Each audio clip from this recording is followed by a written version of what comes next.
Bagaimana kalau kita menentukan kedalaman penanaman turap menggunakan cara Bloom? Menentukan kedalaman penanaman turap menggunakan cara Bloom. Ya, tadi kita udah tahu bahwa dengan menjumlahkan momen di titik putar F tadi sama dengan 0, kita akan mendapatkan Z. Hanya masalahnya Z-nya pangkat 3 dan harus dicoba-coba. Nah, untuk mencoba-coba itu biasanya ya lama ya. Tidak akurat nanti. Oke, nah ternyata ini ada satu cara lagi, yaitu Bloom, menggunakan cara Bloom. Bloom ini menyederhanakan, artinya kan tadinya pangkat 3 itu akan dihilangkan. Caranya bagaimana? Kalau kita perhatikan lagi, coba diagram tekanan tanah sama kayak tadi ya. Di tekanan tanah aktif ini dan tekanan tanah pasif di sini. Nah, Bloom mempunyai konsep bagaimana kalau diagram ini dipotong. Cara motongnya yaitu ditarik garis sejajar.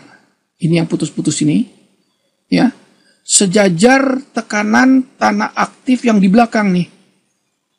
Jadi garis ini, garis yang tekanan tanah aktif pasif ya, yang di belakang.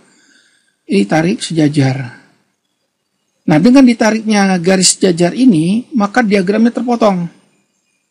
Baik yang aktif, ya, maupun yang pasif. Nah, yang aktif yang dipakai sekarang adalah segitiga ini. Ya. Nah, ini aktifnya untuk tekanan tanah aktif setelah diagramnya dipotong oleh Bloom. Sedangkan tekanan tanah pasifnya adalah segitiga yang ini, yang kecil di bawah, ya. Nah, menurut Bloom,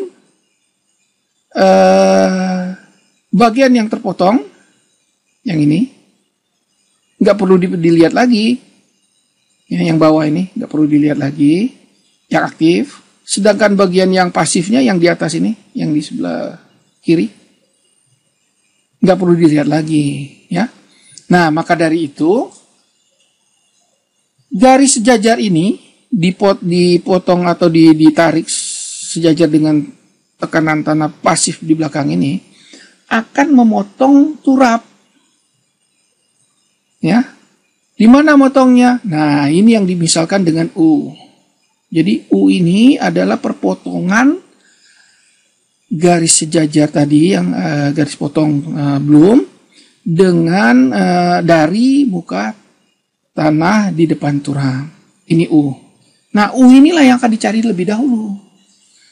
Nah, dengan didapat U nanti harus dicari dengan L. L-nya berapa? Dan kemudian menggunakan rumus dari Bloom. Nah, kita lihat coba. Pada keadaan di samping ini, ya, karena sudah dipotong tadi diagramnya, maka koefisien tekanan tanah pasif yang aksen yang sudah dibagi dengan FK, yaitu KPH aksen ini, dikurangi KAH, koefisien tekanan tanah aktif horizontal, itu akan menghasilkan koefisien resultan horizontal. Nah, ini yang akan dipakai sebagai pengali untuk komponen gaya di titik U ini, ya. Nah, ini menurut Bloom harus demikian karena apa? Karena diagramnya sudah dipotong. Jadi kita pakai koefisien tekanan horizontalnya yang resultan, gitu ya. Oke. Nah, berikutnya kita cari komponen gaya di titik di mana perpotongan garis potong yang sejajar tadi dengan turap setinggi U ini tadi ya, di titik ini. Nah, di titik ini kalau kita lihat tegangan geostatiknya adalah gamma dikali U, ya. Jadi tegangan geostatik di titik ini, ya, panah kecil ini, komponen gaya, yaitu tegangan geostatiknya gamma kali U dikali KRH. Nah, ini KRH adalah koefisien resultan tadi. Ini akan mendapatkan komponen gaya yang kecil ini di titik perpotongan garis sejajar ya, atau sejauh U dari permukaan tanah di depan turap. Nah, kemudian pada titik perpotongan turap dengan muka tanah di depan turap, yaitu titik ini, kita cari lagi komponen gayanya, yaitu ini kan. Komponen gaya di sini adalah tegangan geostatik dikalikan KH-nya. Tegangan geostatiknya adalah gamma kali H. Komponen koefisien tekanan tanah aktifnya KH. Maka komponen gaya di sini adalah gamma kali H kali KH. Nah, kita tahu jajaran genjang. Ini kan jajaran genjang nih ya. Nah, dengan demikian gamma kali H kali KH, ini komponen gaya di sini, akan sama dengan komponen gaya yang di sini. Ya, karena dia sejajar. Jajaran genjangan, maka gamma kali U kali KRH. Nah, gamma kali U kali KRH akan sama dengan gamma kali H kali KH. Itu. Nah, dengan menyelesaikan persamaan ini, maka Anda perhatikan U yang sebelah kiri kita tetap di kiri, kemudian ada sama dengan sebelah kanan adalah gamma kali H kali KH, ini gamma kali H kali KH. Yang sebelah kiri pindah ke kanan, maka taruh di bawah. Gammanya turun ke sini, KRH-nya turun ke bawah. Maka dengan demikian U-nya adalah gamma kali H kali KH dibagi dengan gamma kali KRH. Lagi-lagi H atau tinggi turap ini pasti ada. KH pasti ada, nilainya sudah dicari dengan rumus belum. KRH sudah kita hitung di atas tadi. Otomatis berarti U-nya didapat ya. Jadi tidak ada ya nilai Z ini. Langsung U-nya didapat ini U. Nah, untuk menggunakan rumus belum mensyaratkan Anda harus mencari L ini. L itu adalah, kalau kita lihat dari diagram ini, adalah titik perpotongan garis sejajar tadi dengan turap, ya, yaitu H ditambah dengan U. Itu yang dikatakan dengan L, karena dia ke permukaan tanah ya. Nah, L ini perlu karena kita rumus belum ada akan menggunakan L ini ya. Nah, rumus belumnya sendiri kalau kita lihat di sini adalah ada dua buah, yaitu M2 sama dengan 6 dikali jumlah dari gaya aktif dibagi dengan gamma KRH L kuadrat. Ini ada notasi I, berarti gaya aktifnya ada yang ke-1, kedua, ketiga, dan seterusnya. Ya, tergantung. Begitu juga I-nya, I ke-1, I kedua, dan seterusnya. Nah, bentuk rumusnya kira-kira demikian. Ini M2. Ada komponen L2, L kuadrat. Ini tadi L-nya udah kita cari kan? Maka tadi perlu dicari dulu L-nya karena di sini ada L kuadrat ini, M2. Oke, N2-nya berbeda sedikit. Yaitu N2 sama dengan 6 dikali jumlah dari gaya dikali jarak dibagi dengan gamma kali KRH kali L pangkat 3. Anda perhatikan lagi, ini ada I, maka gayanya ada yang ke-1, kedua, dan seterusnya. Jaraknya ada yang 1 atau lengannya adalah ke-1, kedua, dan seterusnya. Kemudian gammanya juga ada yang ke-1, kedua, dan seterusnya. Sehingga ini I sama dengan 1, N sama dengan I ya. Jadi kalau ada 4, ada 5 gitu. Dijumlahkan, karena ini sigma, baru dikali 6. Maka kalau kita lihat nanti, EA, tekanan tanah aktif, KRH sudah kita cari, gamma tanah pasti ada, L sudah kita dapat, berarti tidak ada yang tidak diketahui.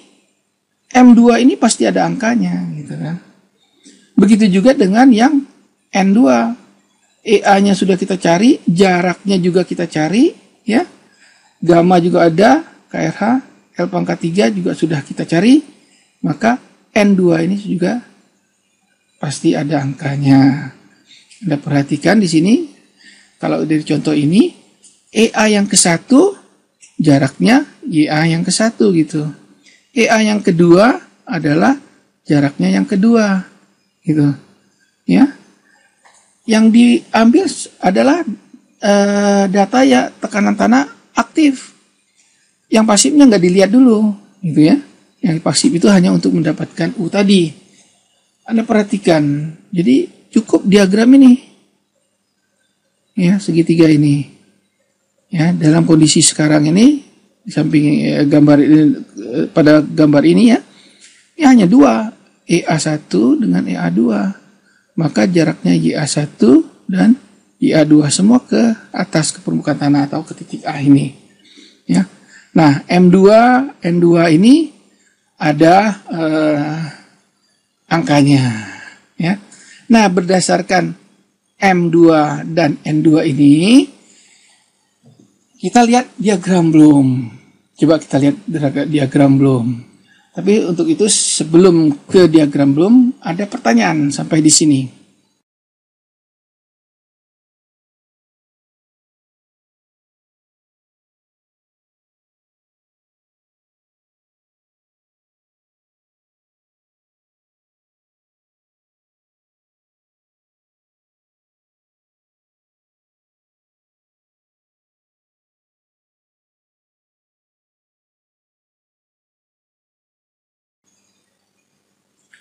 Tidak ya, tidak ada pertanyaan. Nah, kita lanjutkan lagi. Kita lihat diagram belum. Diagram belum. Udah dipersiapkan. Ini dia. Grafik belum. Nah, ini grafik belum. Grafik belum, Anda perhatikan. Nah, sederhana aja. Ada garis vertikal yang merupakan nilai N2 untuk turap cantilever. Ya, untuk turap.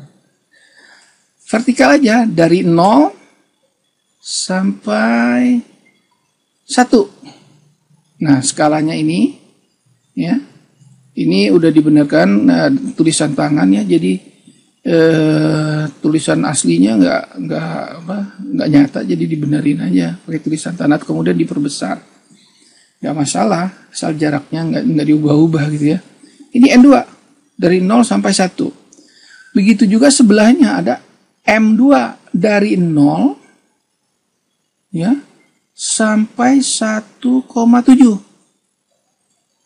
M2-nya.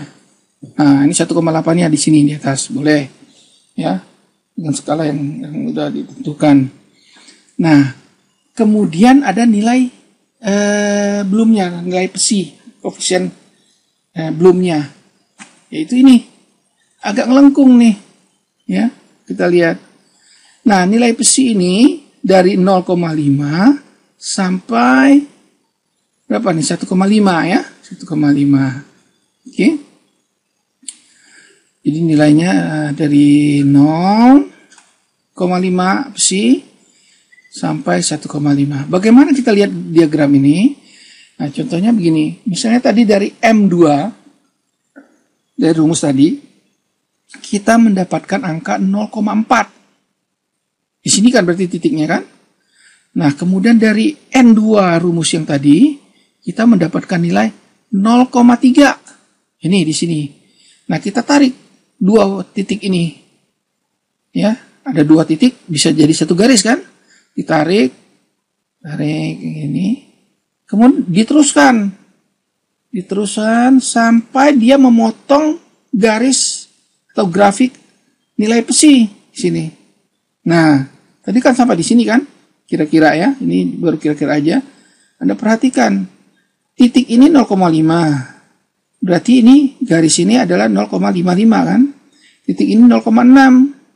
Berarti garis ini adalah 0,65. Titik ini adalah 0,7. Tadi kok kita garis tadi dari 3 ke 4 ya. Ke 4. Ya. Berarti sampai di sini kan ya? Gitu. Titik ini 0,7, garis ini 0,75, maka di sini pasti lebih kan? Nah, 75, 7 berapa nih? Ya, 77 boleh, 0,77. Jadi nilai psinya 0,77. Ya, kita kira demikian, nanti akan lebih jelas dengan contoh soal. Jadi untuk turap cantilever, kita menggunakan grafik Bloom yang ini, ya. Ada N2, ada M2, ada psi. M2 ada rumusnya, N2 ada rumusnya, didapatlah nilai psi dengan melihat atau menarik dua garis N2 dan M2. Diteruskan akan mendapat nilai psi. Sampai di situ kita kembali lagi ke teori kita tadi. Tadi adalah grafik Bloom. Sekarang kita kembali ke teori turapnya. Oke.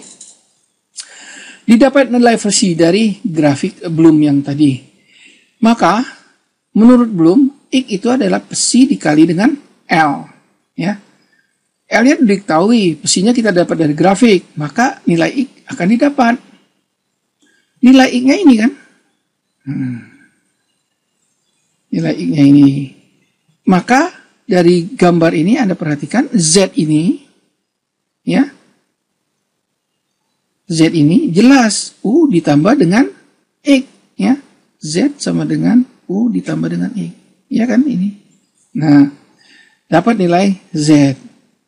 Nah, karena Z ini adalah jarak dari muka tanah ke titik putar, maka untuk bisa ini stabil turapnya, atau statis tertentu yang mensyaratkan jumlah gaya horizontal sama dengan 0, ini mesti ada yang overstack-nya, ada yang menahan, yaitu segitiga yang di sini nanti, ya.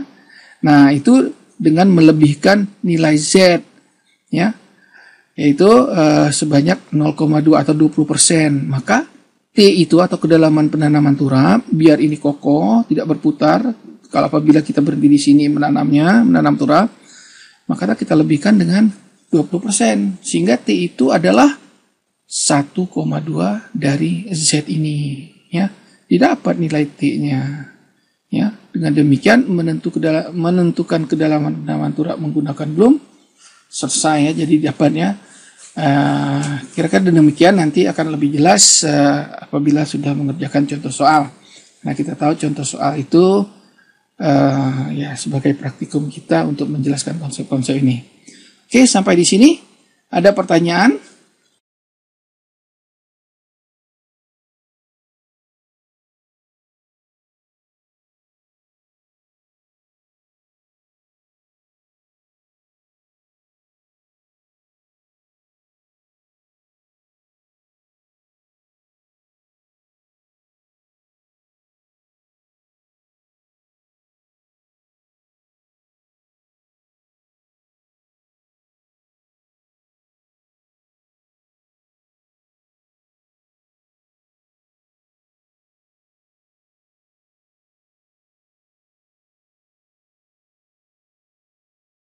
Kalau tidak, kita cukupkan dulu, ya, kuliah kita mengenai turap cantilever.